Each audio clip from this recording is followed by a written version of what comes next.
여러분, 지금 인천국제공항에서 믿을 수 없는 일이 벌어지고 있습니다. 한국 의료 시스템이 이렇게 앞서 있을 줄은 몰랐습니다. 우리 가족은 다시는 미국으로 돌아가지 않을 겁니다. 보스턴 매사추세츠 종합병원 출신 42세 심장외과 전문의 데이비드 톰슨의 말입니다. 연봉 65만 달러를 받던 하버드 의대 출신 의사가 존스 홉킨스 출신 신경외과 의사들이 지금 이 순간에도 짐을 싸서 한국행 비행기에 오르고 있습니다. 최근 6개월간 인천공항을 통해 입국한 미국 의료인이 무려 3,500명. 더 충격적인 건 이들이 한국에서 찾은 것이 최첨단 기술만이 아니라는 사실입니다. WHO 의료기술 순위, 미국 3위, 한국 1위. 하지만 숫자보다 더 중요한 것을 이들은 발견했습니다. 밤 11시에 응급실을 찾아도 MRI를 찍고 다음날 아침 진료를 받을 수 있는 시스템. 의료비 파산 걱정 없이 치료받을 수 있는 환경. 그리고 무엇보다 의사로서 환자를 제대로 치료할 수 있는 여건. CNN은 이를 리버스 브레인 드레인, 즉 역둔의 유출이라 명명했습니다. 50년간 미국으로 향하던 전 세계 의료 인재들의 흐름이 완전히 뒤바뀌고 있다는 겁니다. 과연 이들은 한국 의료 시스템에서 무엇을 발견했을까요? 아메리칸 드림을 뒤로하고 한국을 선택한 한미국인 의사 가족의 충격적인 실화를 지금부터 들어보겠습니다. 시작에 앞서 좋아요와 구독 눌러주시면 한국의 더 많은 이야기를 소개하는 데에 큰 힘이 됩니다. 안녕하세요. 저는 데이비드 톰슨입니다. 보스턴 매사추세츠 종합병원에서 15년간 심장외과 전문의로 일했습니다. 하버드 의대를 졸업하고 같은 병원에서 레지던트와 펠로우 과정을 마쳤지요. 아내 사라는 소아과 의사였고 12살 아들 벤자민과 함께 케임브리지에 있는 집에서 살았습니다. 제 인생이 송두리째 바뀌기 시작한 건 어느 목요일 새벽이었습니다. 당직 중이던 저는 응급실에서 올라온 환자를 맡게 되었어요. 62세 남성 환자로 급성 심근경색이 의심되는 상태였습니다. 심전도 결과를 보는 순간 즉시 응급수술이 필요하다는 판단이 섰지요. 하지만 문제가 생겼습니다. 환자의 보험사에서 수술 승인이 나지 않았던 겁니다. 새벽 3시부터 보험사 담당자와 통화를 시작했어요. 환자 상태를 설명하고 수술의 긴급성을 역설했습니다. 상대방은 매뉴얼에 따라 추가 서류를 요구했지요. 환자는 수술대 앞에서 기다리고 있었고 저는 전화기를 붙들고 승인을 받기 위해 애원하다시피 했습니다. 2시간이 흘렀습니다. 환자의 상태는 점점 악화되었어요. 결국 병원 측에서 응급조치로 수술을 진행하기로 결정했고 저는 수술실로 뛰어들어갔습니다. 다행히 수술은 성공적이었지만 그날 아침 제 마음속에는 뭔가 깊은 균열이 생긴 느낌이었습니다. 수술을 마치고 라커룸에 앉아 있는데 동료 의사가 들어왔어요. 그는 지친 표정으로 말했습니다. 자기가 맡은 환자는 보험 승인이 끝내 나지 않아 수술을 못 받게 됐다고요. 대신 보수적 치료로 방향을 바꿔야 한다는 말이었습니다. 의학적 판단보다 보험사의 결정이 우선되는 현실이 그를 무력하게 만들고 있었습니다. 집으로 돌아오는 길에 라디오에서 뉴스가 흘러나왔습니다. 미국의 의료비 파산이 전체 파산 사례의 60%를 넘었다는 내용이었어요. 암 진단을 받은 환자들이 치료비를 감당하지 못해 집을 팔고 평생 모은 저축을 탕진하고 그래도 빚더미에 앉는다는 이야기였습니다. 저는 의사가 되기 위해 10년 넘게 공부했습니다. 사람을 살리겠다는 일념으로 수없이 많은 밤을 병원에서 보냈지요. 하지만 지금 제가 하는 일의 상당 부분은 환자를 치료하는 것이 아니라 서류를 작성하고 보험사와 씨름하는 것이었습니다. 하루 평균 4-5시간을 행정 업무에 쓰고 있었어요. 병원 경영진은 수익성을 강조했습니다. 수술 건수를 늘리라는 압박이 끊임없이 이어졌지요. 환자 한 명당 할애할 수 있는 시간은 점점 줄어들었고 의료진은 만성적인 번아웃에 시달렸습니다. 제 주변 동료들 중 상당수가 항우울제를 복용하고 있었어요. 아내 사라도 비슷한 고민을 안고 있었습니다. 소아과 병원에서 일하는 그녀는 백신 접종조차 제대로 받지 못하는 아이들을 자주 보게 됐다고 했어요. 부모들이 의료보험이 없거나 본인 부담금을 감당할 수 없어서였습니다. 예방 가능한 질병으로 고통받는 아이들을 볼 때마다 무력감이 엄습했다더군요. 어느 날 저녁 집에서 의학학술지를 읽고 있었습니다. 그중 한 논문이 눈길을 끌었어요. 국가별 의료 시스템 효율성을 비교한 연구였는데 한국의 의료 접근성과 질이 상위권에 랭크되어 있더군요. 특히 응급 의료 대응 시간과 중증 질환 생존율에서 압도적인 수치를 보이고 있었습니다. 그때만 해도 단순한 호기심이었습니다. 한국이라는 나라에 대해 많이 알지 못했거든요. 기술 강국이라는 정도, 의료 관광이 발달했다는 정도만 들어본 상태였지요. 며칠 후 병원 컨퍼런스룸에서 국제 심포지엄 화상 회의가 열렸습니다. 서울대학교 병원의 심장외과 교수가 발표를 하더군요. 최신 로봇 수술 기법에 대한 내용이었는데 수술 성공률과 회복 기간이 놀라울 정도였습니다. 발표가 끝나고 질의응답 시간에 제가 물었어요. 이런 고난도 수술의 환자 본인 부담금이 얼마나 되느냐고요. 그분의 대답이 충격적이었습니다. 건강보험이 적용돼서 환자가 실제로 부담하는 금액은 전체 수술비의 10% 정도라는 거였어요. 저는 잘못 들었나 싶어 다시 확인했습니다. 미국에서 같은 수술을 받으면 보험이 있어도 수만 달러를 환자가 부담해야 하는데 한국에서는 그 10분의 1 수준이라는 말이 믿기지 않았거든요. 그날 밤 잠이 오지 않았습니다. 침대에 누워 천장을 바라보며 생각에 잠겼어요. 제가 지금 하고 있는 의료 행위가 과연 옳은 방향인가 하는 근본적인 질문이 떠올랐습니다. 환자를 살리는 일보다 병원 수익을 걱정해야 하는 시스템, 의학적 판단보다 보험사의 승인이 먼저인 현실이 과연 정상인가 싶었지요. 다음 날 출근길에 아내에게 말했습니다. 한국 의료 시스템에 대해 좀 더 알아보고 싶다고요. 사라는 공감한다는 표정을 지었어요. 자기도 최근 들어 미국 의료 환경에 회의감을 느끼고 있었다더군요. 그로부터 한 달쯤 지났을 때 병원에서 중대한 사건이 터졌습니다. 응급실로 실려온 8살 여자아이가 있었어요. 선천성 심장 기형으로 긴급 수술이 필요한 상태였습니다. 부모는 멕시코에서 온 이민자 가족이었고 의료보험이 없었지요. 병원 행정실에서는 수술비 선납을 요구했습니다. 25만 달러라는 금액이었어요. 아이의 어머니가 무릎을 꿇고 울부짖는 모습을 지금도 잊을 수가 없습니다. 아버지는 집을 담보로 대출을 받아보겠다며 은행을 찾아다녔지요. 하지만 신용 기록이 부족해 대출이 거부됐습니다. 결국 병원 측에서 자선기금으로 수술을 진행하기로 결정했고 저는 그 아이를 수술대에 올렸어요. 6시간에 걸친 수술이었습니다. 다행히 성공적으로 끝났고 아이는 회복실로 옮겨졌지요. 하지만 수술을 마치고 나온 복도에서 동료 의사 한 명이 제게 말했습니다. 병원이 이런 식으로 자선 수술을 계속하다가는 재정적으로 버티기 힘들 거라는 얘기였어요. 경영진이 앞으로는 이런 케이스를 최소화하라는 지침을 내렸다더군요. 그날 밤 집에 돌아와 아내에게 그 이야기를 했습니다. 사라는 한참을 말이 없더니 조용히 말했어요. 자기 병원에서도 비슷한 일이 있었다고요. 백혈병 진단을 받은 5살 남자아이가 있었는데 보험사에서 특정 항암제 사용을 승인하지 않았다는 겁니다. 더 저렴한 9세대 약물을 쓰라는 게 보험사의 입장이었지요. 의학적으로는 신약이 훨씬 효과적이었지만 결정권은 보험사에 있었습니다. 우리 부부는 그날 밤 오랜 시간 대화를 나눴어요. 의사로서 환자를 제대로 치료하지 못하는 현실, 경제적 이유로 생명이 좌우되는 시스템에 대한 회의감이 깊어지고 있었습니다. 아들 벤자민의 미래도 걱정이었어요.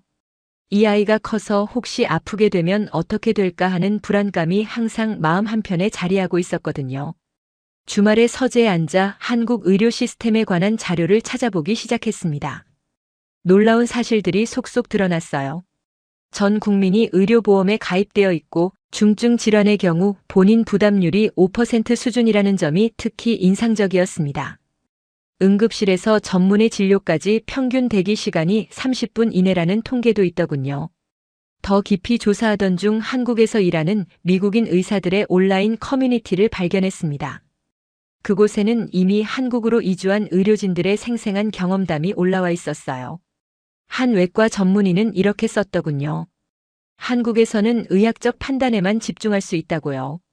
보험 승인을 기다리느라 환자를 위험에 빠뜨리는 일이 없고 필요한 검사와 치료를 즉시 진행할 수 있다는 내용이었습니다. 그중 한 분에게 직접 메시지를 보냈어요. 시애틀에서 신경외과 의사로 일하다가 서울로 온 분이었습니다. 답장이 왔고 우리는 화상 통화로 1시간 넘게 이야기를 나눴지요. 그분은 솔직하게 말해주었습니다. 처음에는 언어와 문화 차이 때문에 적응이 쉽지 않았지만 의료 환경만큼은 비교할 수 없을 정도로 우수하다고요. 특히 인상 깊었던 건 응급 의료 시스템에 관한 이야기였습니다.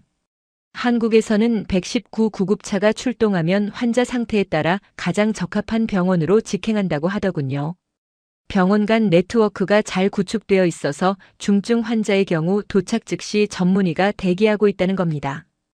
골든타임을 지키는 시스템이 완벽하게 작동한다는 말이었어요.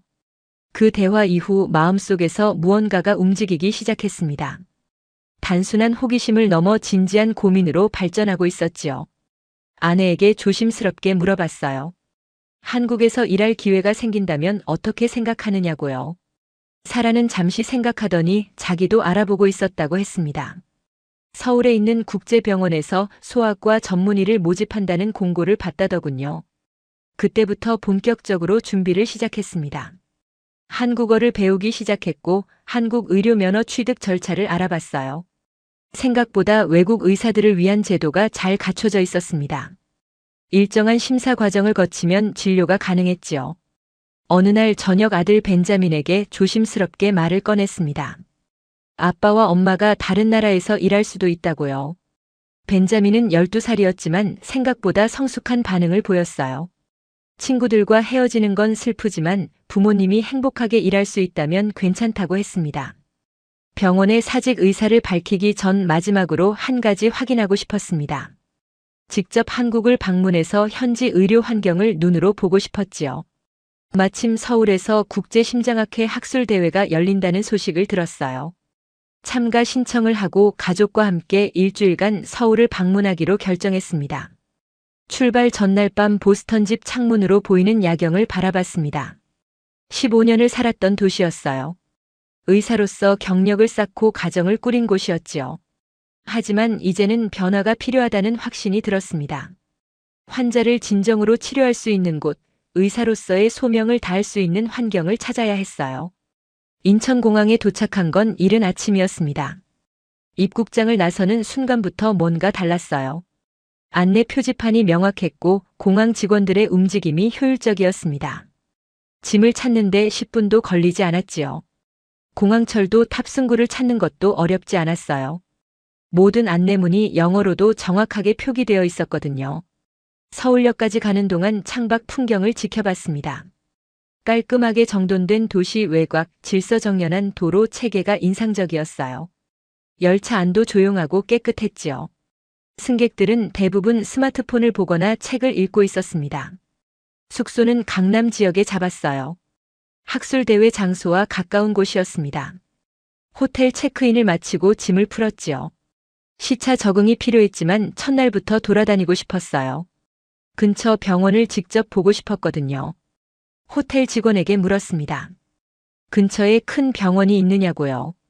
직원은 친절하게 지도를 펼쳐 보이며 설명해 주었어요. 걸어서 15분 거리에 대형 종합병원이 있다고 했습니다. 저는 가족에게 잠시 쉬라고 하고 혼자 병원을 둘러보러 나갔어요. 병원에 도착하니 로비가 넓고 현대적이었습니다. 안내 데스크에서 외국인 진료 문의를 하는 사람들이 보였어요. 직원들은 유창한 영어로 응대하고 있었지요. 저는 그냥 구경하는 척 병원 내부를 둘러봤습니다. 가장 먼저 눈에 띈 건 전산 시스템이었어요. 환자들이 키오스크에서 직접 접수를 하고 있었습니다. 대기 시간과 진료 순서가 화면에 실시간으로 표시되고 있었지요.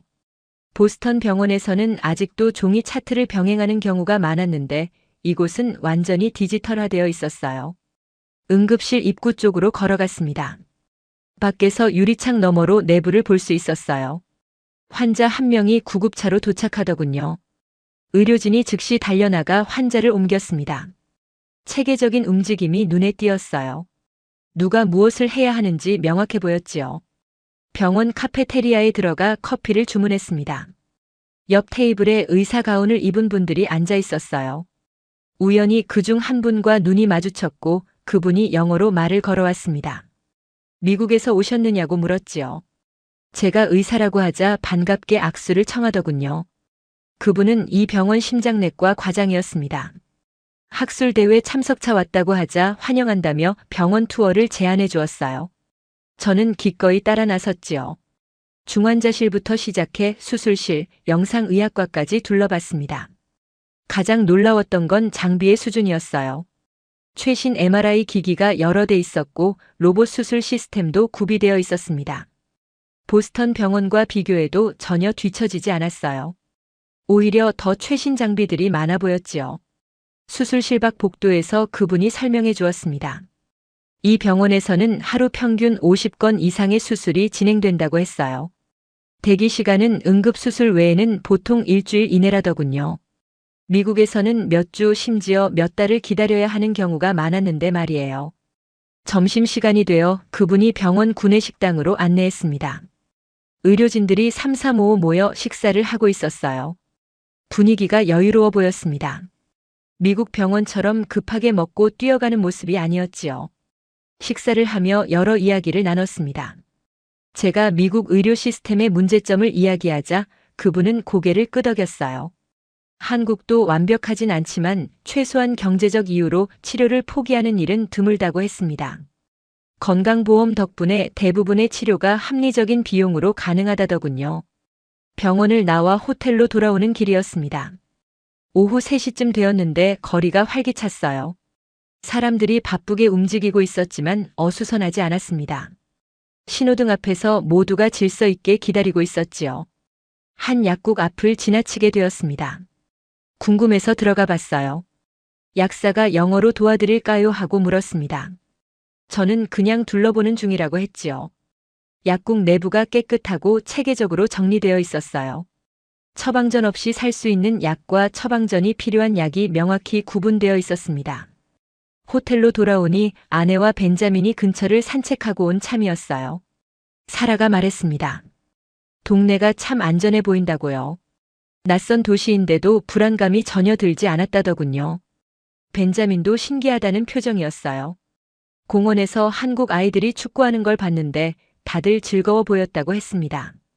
저녁 식사를 위해 밖으로 나갔습니다. 호텔 직원이 추천해준 한식당이었어요. 식당에 들어서니 손님들로 붐볐습니다. 자리를 안내받고 앉았지요. 메뉴판에 영어 설명이 있어서 주문하는데 어려움이 없었어요. 음식이 나왔습니다. 여러 가지 반찬과 함께 메인 요리가 나왔지요. 맛이 생각보다 훌륭했어요. 벤자민도 잘 먹었습니다. 식사 중에 옆 테이블을 보니 가족 단위 손님들이 많았어요. 아이들이 자유롭게 떠들고 웃고 있었지요. 계산을 하러 갔더니 가격이 예상보다 저렴했습니다. 3명이 배불리 먹고도 5만 원이 안 나왔어요. 미국 돈으로 $40 정도였지요. 보스턴에서 같은 수준의 식사를 하려면 최소 $100는 들었을 겁니다. 식당을 나와 호텔로 걸어가는 길이었어요. 밤 9시가 넘었는데 거리가 여전히 밝았습니다. 편의점마다 불이 환하게 켜져 있었고 사람들이 자유롭게 오가고 있었어요.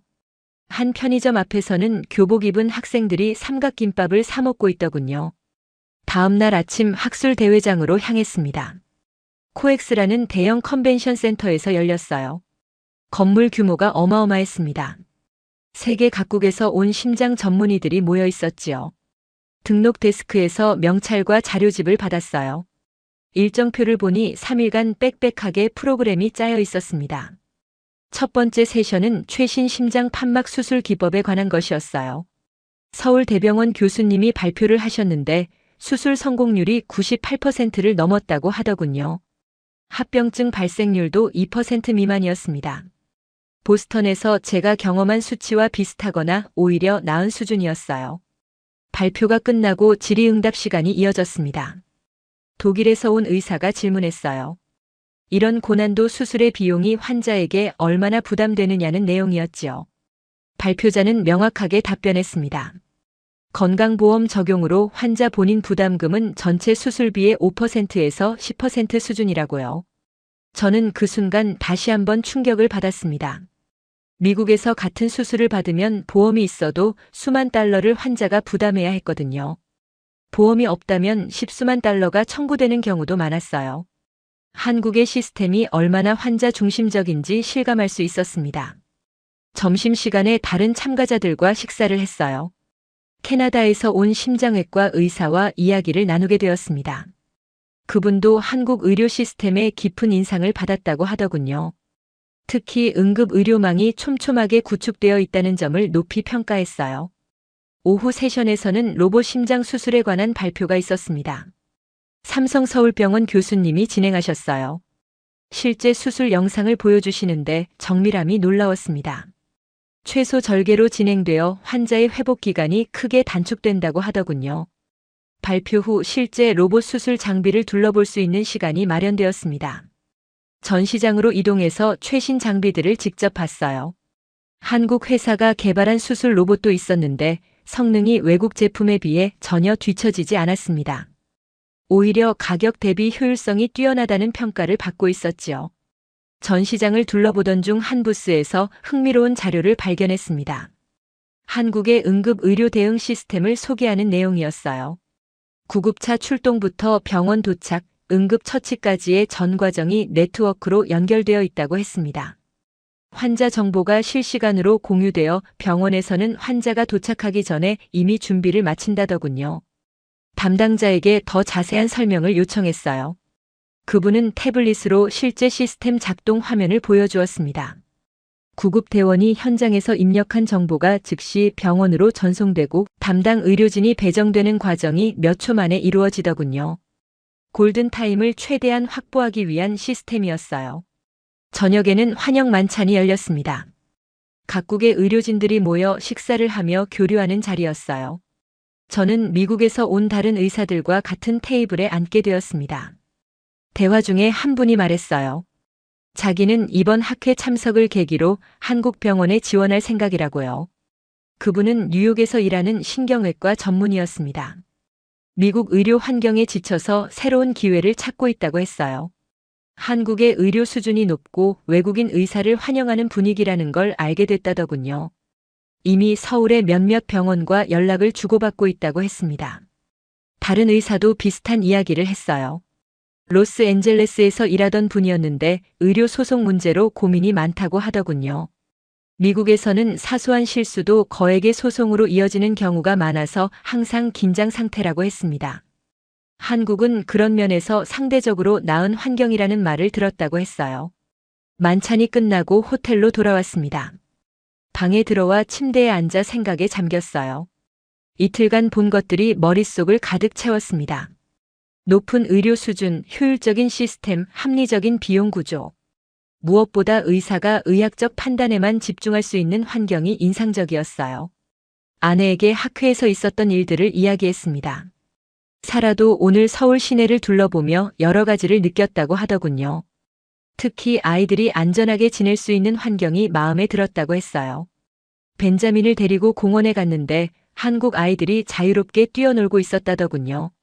사라가 조심스럽게 물었습니다. 정말 한국으로 올 생각이 있느냐고요. 저는 잠시 망설이다가 솔직하게 답했어요. 진지하게 고려해 볼 만하다고요. 물론 쉬운 결정은 아니지만 의사로서 더 나은 환경에서 일할 수 있다면 시도해 볼 가치가 있다고 생각했습니다. 다음 날은 학회 마지막 날이었습니다. 오전에는 신부전 치료에 관한 세션에 참석했어요. 한국의 심장 이식 성공률이 세계 최고 수준이라는 발표가 있었습니다. 이식 후 5년 생존율이 85%를 넘는다고 하더군요. 점심시간에 우연히 한국에서 일하는 미국인 의사를 만났습니다. 3년 전에 시카고에서 이주했다는 분이었어요. 제가 한국 생활에 대해 물어보자 흔쾌히 이야기해 주었습니다. 처음에는 언어와 문화 차이로 어려움이 있었지만 지금은 완전히 적응했다고 했어요. 특히 인상적이었던 건 일과 삶의 균형에 관한 이야기였습니다. 한국도 의사들이 바쁘긴 하지만 시스템이 효율적이어서 불필요한 업무가 적다고 하더군요. 보험 승인 때문에 시간을 낭비하는 일도 없고 환자 치료에만 집중할 수 있다는 게 가장 큰 장점이라고 했습니다. 오후 세션이 끝나고 학회가 폐회했습니다. 참가자들이 서로 명함을 교환하며 인사를 나눴어요. 저도 몇몇 한국 의사들과 연락처를 주고받았습니다. 혹시 한국에서 일할 기회가 생기면 도움을 주겠다는 말도 들었지요. 저녁에 가족과 함께 한강공원에 갔습니다. 해가 지는 모습이 아름다웠어요. 강변을 따라 산책로가 잘 조성되어 있었고 자전거를 타는 사람들과 조깅하는 사람들로 북적였습니다. 벤자민이 신나서 뛰어다니는 모습을 보며 아내와 저는 눈빛을 교환했어요. 서울에서의 일주일이 순식간에 지나갔습니다. 보스턴으로 돌아가는 비행기 안에서 많은 생각을 했어요. 창밖으로 보이는 구름을 바라보며 앞으로의 결정에 대해 고민했습니다. 아내와 아들은 옆자리에서 잠들어 있었지요. 저는 노트북을 꺼내 한국에서 찍어온 사진들을 다시 봤어요. 병원 내부, 깨끗한 거리, 활기찬 사람들. 모든 것이 생생하게 떠올랐습니다. 특히 병원에서 만난 의료진들의 표정이 기억에 남았어요. 그들의 눈빛에는 사명감과 자부심이 담겨 있었습니다. 보험사와 씨름하느라 지친 표정이 아니었지요. 보스턴에 도착해서 다시 일상으로 돌아왔습니다. 병원에 출근한 첫날 익숙한 복도를 걸으며 이상한 기분이 들었어요. 몇 주 전까지만 해도 당연하게 여겼던 환경이 이제는 불편하게 느껴졌습니다. 행정 업무에 쫓기는 동료들, 보험 승인을 기다리며 초조해하는 환자들의 모습이 새삼 눈에 들어왔지요. 수술 스케줄을 확인하던 중 간호사가 다가왔습니다. 다음 주로 예정된 관상동맥 우회술 환자의 보험 승인이 거부됐다는 소식이었어요. 보험사에서는 먼저 약물 치료를 시도해보라는 입장이었습니다. 하지만 환자 상태로 봐서는 수술이 최선의 방법이었지요. 또다시 보험사와의 긴 논쟁이 시작됐습니다. 환자 차트를 팩스로 보내고 의학적 소견서를 작성하고 담당자와 통화하며 설득하는 과정이 며칠간 이어졌어요. 결국 부분적인 승인을 받아냈지만 그 시간 동안 환자는 불안 속에서 기다려야 했습니다. 집에 돌아와 아내에게 그날 있었던 일을 이야기했어요. 사라도 비슷한 경험을 했다고 하더군요. 천식을 앓는 아이에게 특정 흡입제가 필요했는데 보험사에서 더 저렴한 대체제를 쓰라고 했다는 겁니다. 의학적으로는 처음 처방한 약이 그 아이에게 더 적합했지만 경제적 논리가 의학적 판단을 압도했어요. 그날 밤 부부는 오랜 대화를 나눴습니다. 서울에서 본 것들, 느낀 것들을 다시 되새겼어요. 한국으로 이주한다는 건 큰 결단이 필요한 일이었습니다. 15년간 쌓아온 경력, 인맥, 안정적인 생활을 포기해야 했지요. 하지만 의사로서의 소명을 제대로 실현할 수 있다면, 그리고 가족이 더 나은 환경에서 살 수 있다면 시도해 볼 만한 가치가 있다고 생각했어요. 다음 날 병원장에게 면담을 요청했습니다. 조심스럽게 말을 꺼냈어요. 한국 병원에서 일할 기회를 고려 중이라고요. 병원장은 놀란 표호로 이유를 물었습니다. 저는 솔직하게 답했어요. 더 나은 의료 환경에서 일하고 싶다고요. 병원장은 한참을 말이 없더니 이해한다는 표정을 지었습니다. 사실 최근 몇 년간 비슷한 이유로 병원을 떠나는 의사들이 늘고 있다고 하더군요. 특히 가족이 있는 의사들이 많이 고민한다고 했어요. 미국 의료 시스템의 한계를 느끼는 사람들이 점점 많아지고 있다는 말이었습니다. 서울에서 만났던 한국 의사에게 연락했습니다. 구체적으로 어떤 절차를 거쳐야 하는지 물어봤어요. 그분은 자세히 안내해 주었습니다. 먼저 한국 의사 면허 인정 신청을 해야 하고 병원과 계약을 맺은 후 취업 비자를 받아야 한다고 했지요. 생각보다 복잡하지 않았어요. 서울의 한 대형 병원에서 심장외과 전문의를 모집한다는 공고를 발견했습니다. 국제진료센터 소속으로 일할 의사를 찾고 있었어요. 외국인 환자들을 주로 진료하는 부서였습니다. 조건이 괜찮았고 무엇보다 제가 원하는 환경이었지요. 이력서를 작성해서 지원했습니다. 일주일 후 화상 면접 요청이 왔어요. 병원 측 면접관들과 1시간 넘게 이야기를 나눴습니다. 제 경력과 수술 실적에 대해 질문했고 한국에 오려는 이유도 물었지요. 솔직하게 답변했어요. 환자 중심의 의료를 실현하고 싶다고요. 면접 분위기가 좋았습니다.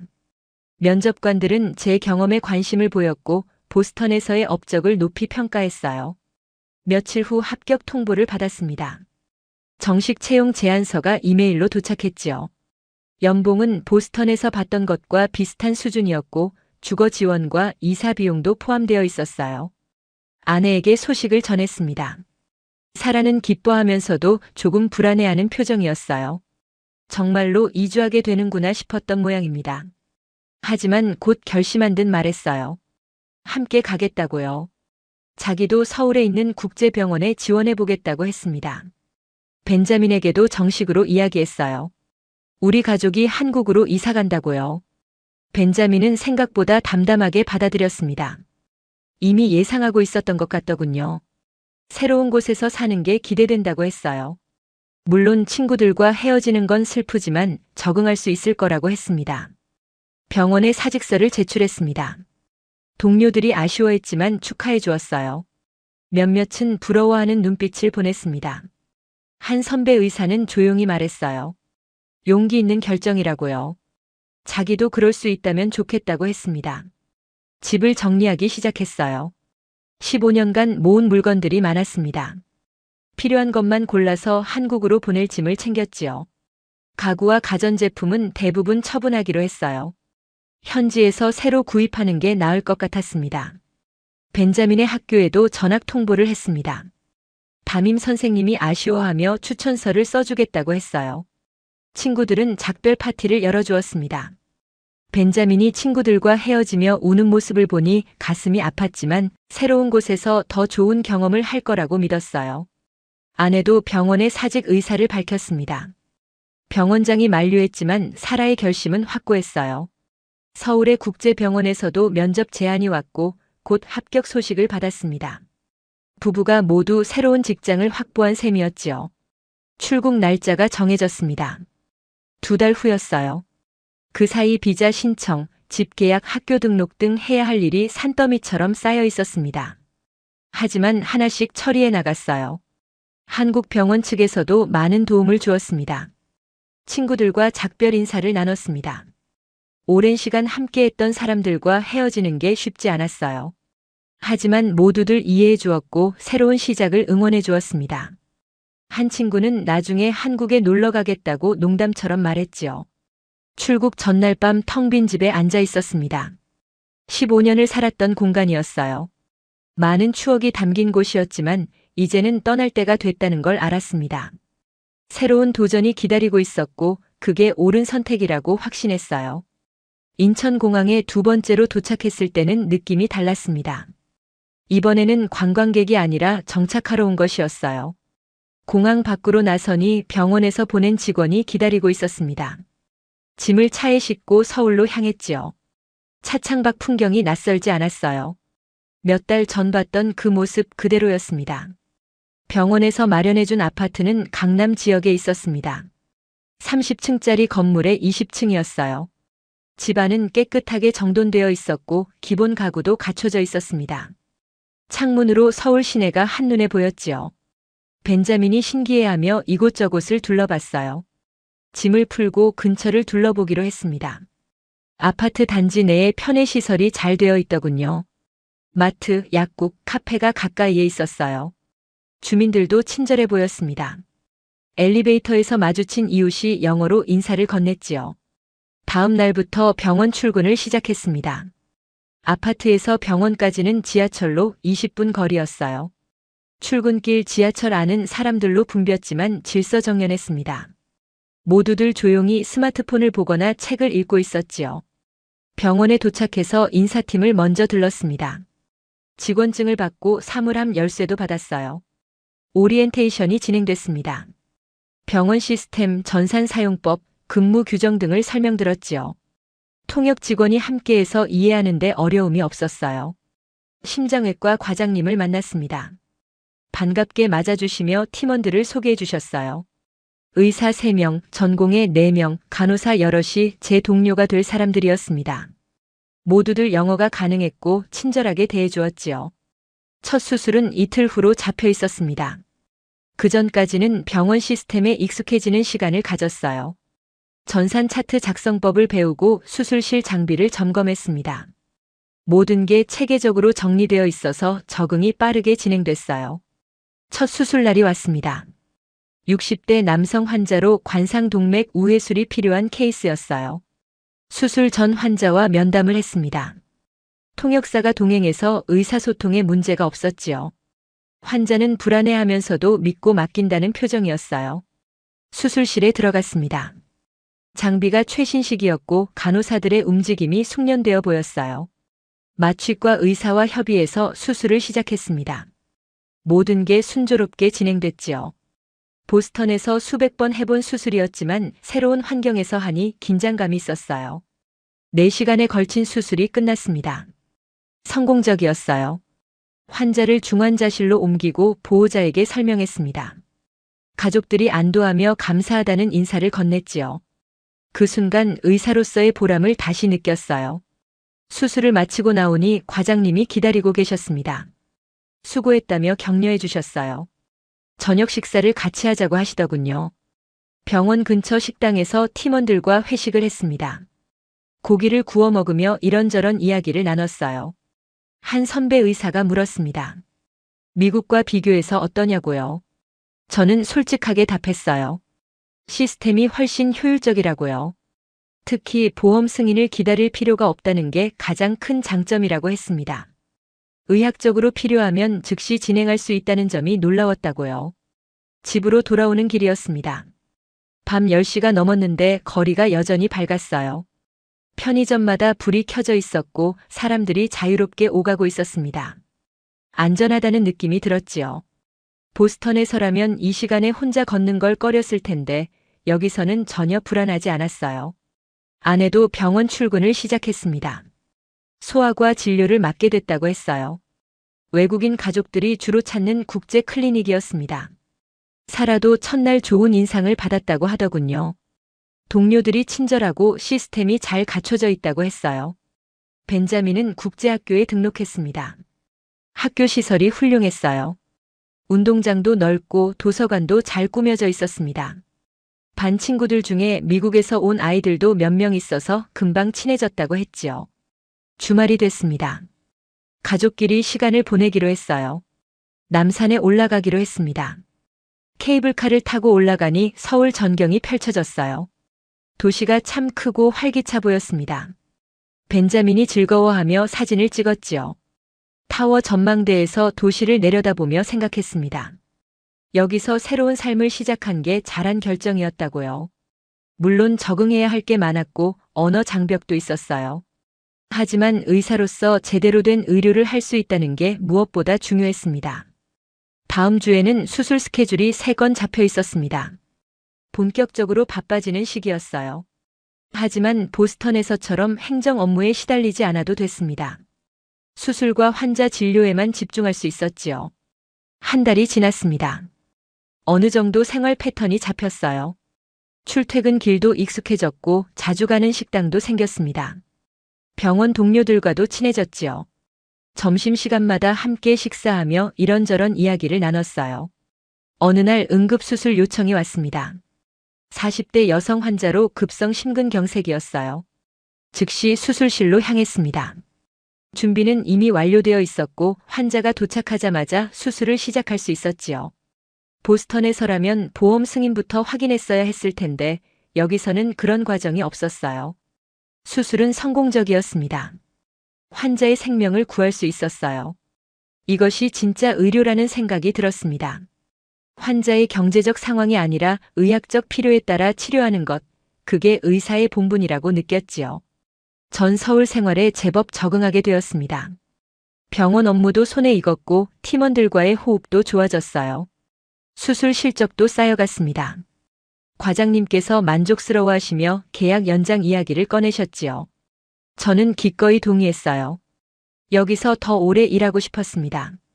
아내도 병원에서 좋은 평가를 받고 있었습니다. 외국인 환자들이 사라를 찾는 경우가 많아졌다고 해요. 의사소통이 편하고 진료가 꼼꼼하다는 소문이 났다더군요. 사라 본인도 만족스러워했습니다. 보스턴에서보다 훨씬 여유롭게 환자를 볼 수 있다고 했어요. 벤자민도 학교 생활에 잘 적응했습니다.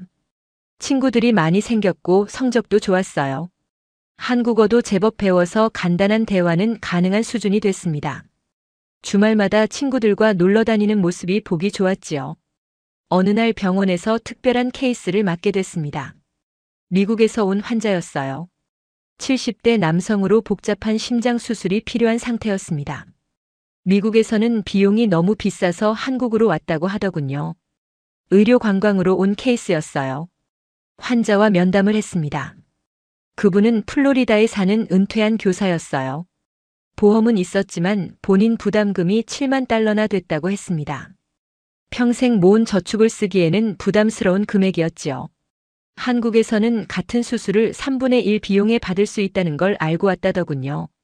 수술은 성공적이었습니다. 회복 기간 동안 그분과 여러 차례 이야기를 나눴어요. 미국 의료 시스템에 대한 불만을 토로하시더군요. 평생 세금을 내고 보험료를 냈는데 정작 아플 때는 감당할 수 없는 비용을 요구받는다고 했습니다. 퇴원하는 날 그분이 말했어요. 한국 의료 시스템이 부럽다고요. 미국도 이렇게 됐으면 좋겠다고 했습니다. 저는 공감하며 고개를 끄덕였지요. 저 역시 같은 이유로 여기 온 것이니까요. 그 일을 계기로 미국에서 오는 환자들을 더 많이 맞게 됐습니다. 의료 관광 환자들이 늘어나고 있었거든요. 대부분 미국에서 치료비가 너무 비싸서 한국을 찾는 경우였어요. 심장 수술뿐 아니라 정형외과, 성형외과 등 다양한 분야에서 비슷한 현상이 일어나고 있었습니다. 병원 국제진료센터가 확장됐습니다. 외국인 환자가 증가하면서 전담 부서를 키운 거였어요. 저도 센터의 핵심 인력으로 자리 잡았습니다. 미국 의사 출신이라는 점이 환자들에게 신뢰를 주었지요. 어느 날 보스턴에서 연락이 왔습니다. 예전 동료 의사였어요. 자기도 한국 이주를 고려 중이라고 했습니다. 조언을 구하는 전화였지요. 저는 솔직하게 이야기해줬어요. 쉬운 결정은 아니지만 의사로서 더 보람있게 일할 수 있다고요. 그 동료는 몇 달 후 정말로 서울로 왔습니다. 다른 병원에 자리를 잡았어요. 가끔 만나서 식사를 하며 근황을 나눴습니다. 그분도 만족스러워했어요. 환자 치료에만 집중할 수 있다는 게 가장 큰 장점이라고 했습니다. 비슷한 케이스가 점점 늘어났습니다. 미국에서 온 의사들이 서울 곳곳의 병원에서 일하기 시작했어요. 자연스럽게 모임이 생겼습니다. 한 달에 한 번씩 만나 정보를 공유하고 친목을 다졌지요. 모임에서 만난 한 의사는 뉴욕에서 왔다고 했습니다. 정형외과 전문의였는데 의료 소송 스트레스에서 벗어나고 싶어서 한국으로 왔다더군요. 한국은 미국만큼 소송이 빈번하지 않아서 마음 편히 진료할 수 있다고 했어요. 또 다른 의사는 로스앤젤레스 출신이었습니다. 가정의학과 의사였는데 보험회사와의 끊임없는 씨름이 지겨워서 떠나왔다고 했지요. 한국에서는 그런 스트레스 없이 환자를 볼 수 있어서 행복하다고 했습니다. 이야기를 나누며 공통점을 발견했습니다. 모두가 미국 의료 시스템의 한계를 느끼고 있었다는 점이었어요. 의사로서 환자를 제대로 치료하고 싶은데 시스템이 그걸 허락하지 않았던 겁니다. 한국에서는 그게 가능했고 그래서 여기 온 것이었지요. 1년이 지났습니다. 가족 모두 서울 생활에 만족하고 있었어요. 아내는 병원에서 승진했고 벤자민은 학교에서 우등상을 받았습니다. 저도 병원에서 인정받아 부과장 직책을 맡게 됐지요. 주말에 가족과 함께 경복궁을 다시 방문했습니다. 처음 왔을 때와는 다른 기분이었어요. 이제는 관광객이 아니라 이곳에 사는 사람이었으니까요. 궁궐을 거닐며 한국의 역사와 문화를 느낄 수 있었습니다. 저녁에는 북촌 한옥마을을 걸었어요. 전통 가옥들이 잘 보존되어 있었습니다. 좁은 골목길을 걷다가 작은 찻집에 들어갔지요. 전통차를 마시며 창밖을 바라봤어요. 현대적인 도시 속에 전통이 살아 숨쉬는 모습이 인상적이었습니다. 집으로 돌아오는 길에 아내가 말했습니다. 한국으로 온 게 정말 잘한 결정이었다고요. 저도 완전히 동의했어요. 의사로서 그리고 한 가정의 가장으로서 가족에게 더 나은 환경을 제공할 수 있게 됐으니까요. 어느덧 저에게 서울은 완전히 제2의 고향이 됐어요. 병원에서는 주요 수술들을 제가 주도하게 됐고 후배 의사들을 가르치는 역할도 맡았습니다. 미국에서의 경험을 한국 의료진들과 공유하며 서로 배우는 시간들이 보람있었지요. 주말에 가족과 제주도로 여행을 갔습니다. 해안도로를 드라이브하며 지난 시간들을 돌아봤지요. 사라가 말했습니다. 한국으로 온 결정이 인생 최고의 선택이었다고요. 저도 완전히 동의했어요. 의사로서 보람을 느끼고 가족이 안전하게 생활하고 합리적인 생활비로 여유 있게 살 수 있는 곳. 이 모든 걸 한국에서 찾았으니까요. 저녁에 해변을 걸으며 생각했습니다. 앞으로 더 많은 외국 의사들이 한국을 찾게 될 거라고요. 미국뿐 아니라 전 세계에서 말이에요. 한국의 의료 시스템은 그만큼 매력적이었습니다. 호텔로 돌아와 창밖을 바라봤습니다. 바다가 고요하게 반짝이고 있었어요. 보스턴을 떠나기로 결정했을 때의 불안감이 떠올랐습니다. 하지만 그건 기우였지요. 여기서 새로운 삶을 시작한 건 최고의 선택이었어요. 이 도시에서, 이 나라에서 의사로 일할 수 있다는 게 감사했습니다. 환자를 진정으로 치료할 수 있는 곳, 가족이 행복하게 살 수 있는 곳. 바로 여기였습니다.